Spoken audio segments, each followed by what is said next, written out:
That Christmas Eve is etched in my memory like a scar I can't forget. The lights on the tree shimmered with all the warmth the world promised, but inside my parents' house, my son Owen and I felt invisible. Hi, I'm Madeline Maddie Clark, and if you've ever been overlooked, dismissed, or made to feel like a shadow in your own family, then listen closely. Before we dive in, make sure to subscribe to her Retaliation. Hit the like button and drop a comment sharing your story of family favoritism, because this is going to be a story you won't forget.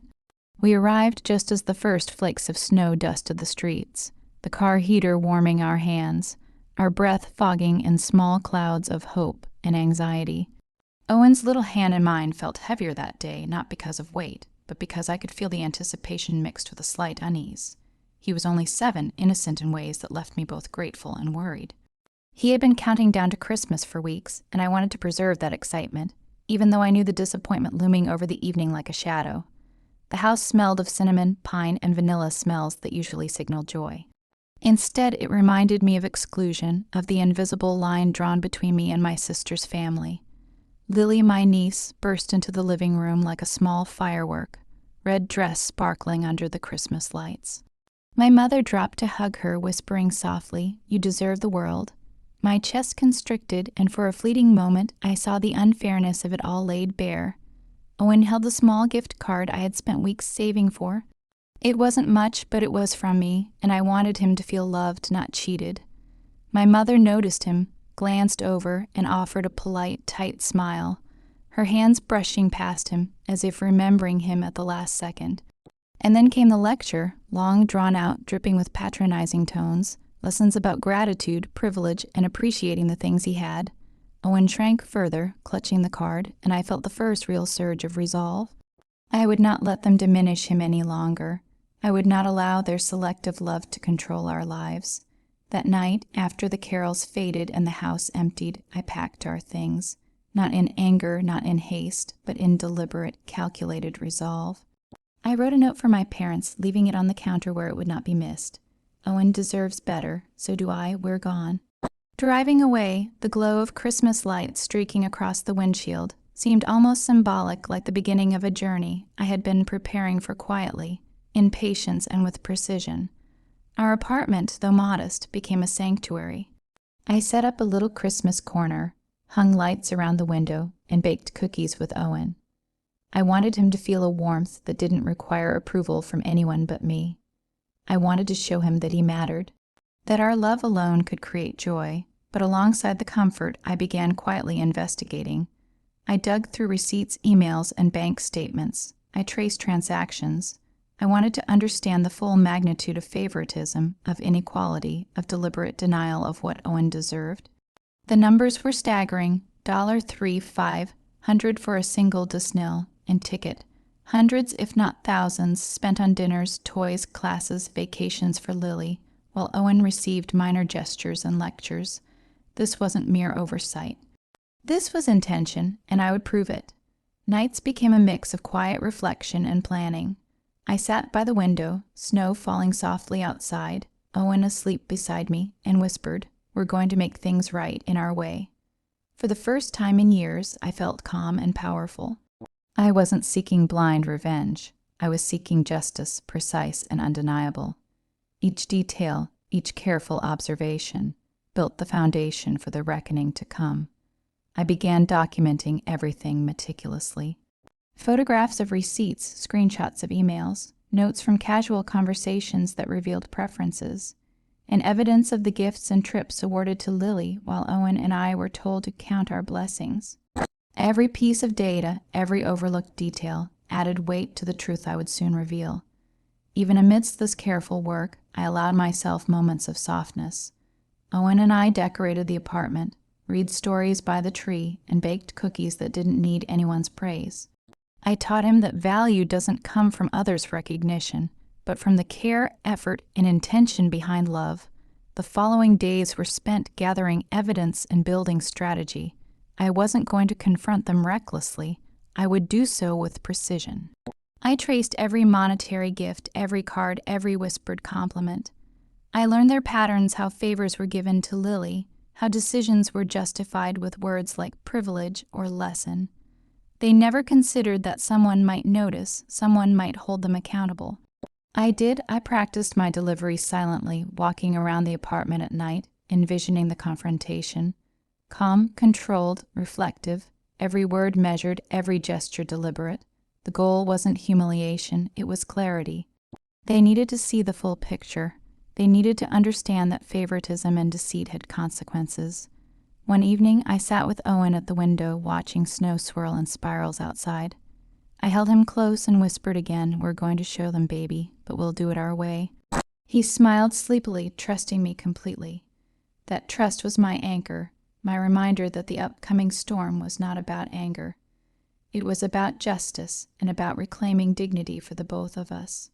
And in that quiet moment, I realized that everything I had endured, the exclusion, the favoritism, the lectures on gratitude, had prepared me for this. I would no longer be invisible. I would no longer accept the scraps. I would take the full, rightful place at the table, not just for myself, but for Owen. If you're still following, make sure you subscribe to her Retaliation. Hit the like button and leave a comment sharing your experience of being overlooked or dismissed by family. Because part 2 is where the real intensity begins. Uncovering every lie, tracking every gift, and beginning the plan that would make my parents and sister realize that their favoritism came with consequences. After a week in our small apartment, the weight of everything I'd discovered began to press down on me. I sat at our tiny kitchen table, Owen asleep on the couch, and spread out the papers, receipts, emails, screenshots, and bank statements I had meticulously collected. I hadn't intended for this to become a full investigation. It started as curiosity, a desperate need to understand why my parents treated us as secondary, but soon it became something larger, something that demanded action. Every line I read made my pulse quicken. The Disneyland and ticket for Lily was just the tip of the iceberg. There were extravagant birthday parties, weekend trips, private lessons, and gifts far beyond their means, all meticulously documented. And what had we received? Lectures on appreciation, and a few small, almost dismissive gifts. The stark contrast made my blood boil, but instead of lashing out immediately, I took a deep breath. I knew this needed to be precise. Controlled, impactful. I remembered the look on Owen's face the night of Christmas, hopeful, excited, and then quietly hurt. I clenched my hands around my coffee mug, knowing I had to do this not just for me, but for him. This wasn't just about money. It was about recognition, fairness, and teaching my son that being overlooked doesn't mean being powerless. For hours, I referenced receipts, tracking every dollar, every transaction, every favor my parents had given to Lily while Owen and I were intentionally excluded. I highlighted dates, circled amounts, noted patterns. Each detail told a story, one of favoritism, neglect, and manipulation. And then it hit me. This wasn't just about Lily's birthday or the Christmas presents. My parents' behavior had been consistent for years. There were loans to my sister, extravagant gifts for milestones they never celebrated with Owen, and constant praise for Lily while Owen's achievements were minimized. I realized I held the power to expose everything in a single, undeniable presentation, not angrily, not chaotically, but with clear, irrefutable evidence. I started sketching a plan. Step 1, gather everything I could find, including photos, bank statements, and even witness accounts from friends and family who had noticed the bias. Step 2, organize it chronologically, showing the disparity clearly. Step 3, deliver it personally, calmly, to make them confront the truth of their choices. I also considered the psychological side. My parents were used to control, used to dictating how we should feel and behave. If I approached this carelessly, they would dismiss it, twist it, or manipulate the narrative again. I needed to be strategic. Each conversation would be precise. Each moment would be measured. I would control the narrative, not let them gaslight me or Owen. For a week, I planned every detail. I rehearsed my words in front of the mirror, adjusting tone and pacing. I visualized my parents' reactions, anticipating excuses, deflections, and denials. I prepared for silence, for guilt trips, and even for tears. I knew without doubt that when the moment came, there would be no turning back. During this time, I also focused on Owen, ensuring he remained unaware of the storm brewing. I didn't want him to be anxious or fearful. Instead, we decorated our apartment with small lights, baked cookies, and played board games. I wanted him to know that our world was ours and that love and fairness existed, even when others failed to provide it. I began explaining in simple terms the idea of fairness and justice. I told Owen sometimes people make choices that aren't fair, but we can still stand tall. We can still be proud of who we are. His eyes, wide and trusting, reminded me why every plan had to be executed perfectly. I also reached out to some family members who had quietly noticed the favoritism, but had never spoken up. They confirmed what I had seen, adding details and validation to my growing evidence. Emails, casual conversations, and even social media posts all painted the same picture. Owen and I had been sidelined while Lily received every material comfort and attention. The more evidence I collected, the more meticulous my plan became. I envisioned a single evening when the truth would be undeniable. Every fact, every figure, every story would be presented calmly, but with impact. I wanted my parents to feel the weight of their decisions, to see how their choices had affected Owen, and to realize that favoritism has consequences. I also considered timing. Christmas had been the spark, but I knew the impact would be stronger if delivered when my parents were least expecting it. I didn't want anger or embarrassment to cloud the truth. I wanted clarity, precision. And I knew I had the upper hand. The final piece of the puzzle was myself, my resolve, my patience, my ability to remain calm and controlled. I wasn't angry in a reckless way. I was deliberate, measured. I had learned over the years that control was far more powerful than fury. This was not revenge for the sake of revenge. It was justice, meticulously planned and perfectly executed. Finally, I documented every detail in a thick folder, labeling everything chronologically. I wrote notes for myself about what to say, how to say it, and when to pause for effect. I visualized Owen watching quietly, proud and trusting, as I calmly revealed the truth. I rehearsed my tone, firm but calm, resolute but compassionate. I knew that anger would dilute the impact, clarity would make them confront what they had done. As I finished preparing, I looked out at the snow falling softly against the window pane, Owen asleep beside me. I whispered, "Tomorrow they will see. They will understand, and you'll know, Owen, that being overlooked doesn't mean you're powerless." If you're still with me, make sure to subscribe to her Retaliation. Hit the like button and leave a comment about whether you've ever had to stand up to family favoritism. Because Part 3, the final confrontation, is where every detail, every injustice, and every calculated step comes together. And trust me, it's a reckoning they'll never forget. The day had finally come. Months of planning, quiet observation, and meticulous evidence collection had led to this moment. I woke up that morning with a mix of adrenaline and controlled fury coursing through me. Owen was beside me, brushing his hair sleepily, still unaware that his mother was about to expose the truth his father and grandparents had tried so hard to hide. I looked at him and whispered, "Today, you'll see that being treated unfairly doesn't mean you stay powerless." He smiled, trusting me completely, and I felt a surge of anger and pride. The anger wasn't blind. It was focused, calculated, ready to hit the people who had made our lives smaller for too long. I walked into my parents' house carrying the thick folder that held the evidence of years of favoritism and deceit. Each receipt, each email, each photograph screamed the truth that they had tried to bury under smiles, lectures, and selective praise. I rang the doorbell, my hands steady, my heart pounding like a war drum. My parents opened the door, their smiles faltering instantly when they saw me standing there, folder in hand, Owen at my side. "Madeline," my mother said, her voice tight, the usual calm veneer cracking. My father looked equally startled, shuffling behind her, as if ready to intervene. I didn't hesitate. I stepped inside, setting the folder on the counter like a judge laying down the evidence before the court. "Before you say anything," I began, my voice low but steady, carrying the weight of months of ignored frustration, "I want you to look at this. Every gift, every favor, every trip, every dollar that has been given to Lily, and every single thing denied to Owen. I opened the folder and spread the documents in chronological order, forcing them to face every calculated injustice. I watched their expressions shift from confusion to shock, then defensiveness. My father cleared his throat. "Maddie, you don't need to." I cut him off. "No, you do. You need to see what favoritism looks like. You need to see the truth, because for years you treated me and my son as secondary. You called him grateful enough for scraps while giving her the world." My mother's face went pale.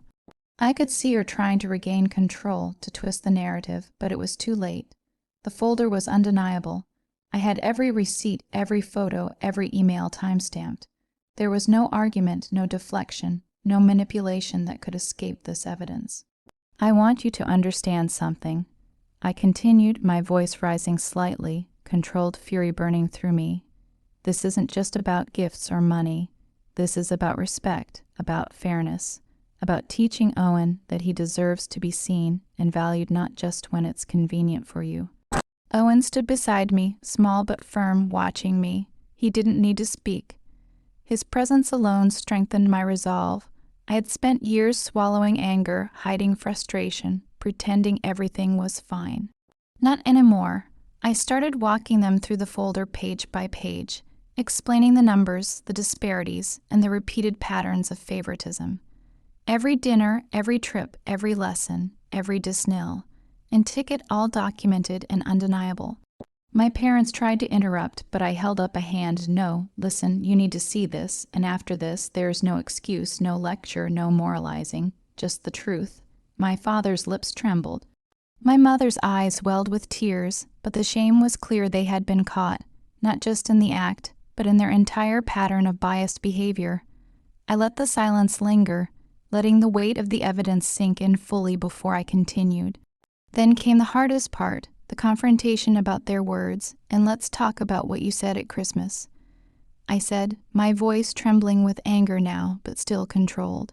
"When Owen got a $5 gift card and a lecture about gratitude while Lily got everything she ever wanted, that was not teaching, that was manipulation, that was favoritism disguised as morality, and it stops today." My mother tried to speak, but I raised my voice slightly. "No, you need to hear this. You need to see that your actions have consequences. You cannot continue to manipulate, dismiss, or ignore. You will not make my son feel invisible again." I felt the anger in my chest release with each word, each accusation precise, calculated, and unyielding. This was the fury of someone who had been overlooked, dismissed, and belittled for years, now channeled into controlled, undeniable power. Then I gave them the final piece, the plan they could not ignore. "From this moment forward, Owen and I decide what we accept from you. No more scraps, no more lectures. If you want a place in our lives, it will be earned. You will respect him, you will respect me, and you will not manipulate again." The room was silent, the weight of my words pressing down on everyone present. My parents had no answer. My father's face was red with shame, my mother's eyes filled with unshed tears. They understood finally that their favoritism had consequences they could not escape. I closed the folder slowly, letting the finality settle. This is not just about gifts. It's about recognition, about fairness, about respect. And you've been given your chance to see the truth. What happens next is up to you. Owen tugged at my hand, looking up at me. "Mom, did we do the right thing?" I smiled, holding his hand tightly. "Yes, baby, we did. We showed them what happens when you treat someone unfairly for too long." And in that moment, I felt a sense of triumph that was not cruel, not vindictive, but just. The anger that had simmered inside me for years had transformed into power to protect my son, power to demand respect, and power to reclaim what was always rightfully ours. If you've followed me this far, don't forget to subscribe to her Retaliation. Give this story a like, and leave a comment sharing if you've ever had to confront your family for favoritism or injustice. Because sometimes the quietest voice, fueled by patience and resolve, makes the loudest impact, and that voice is mine.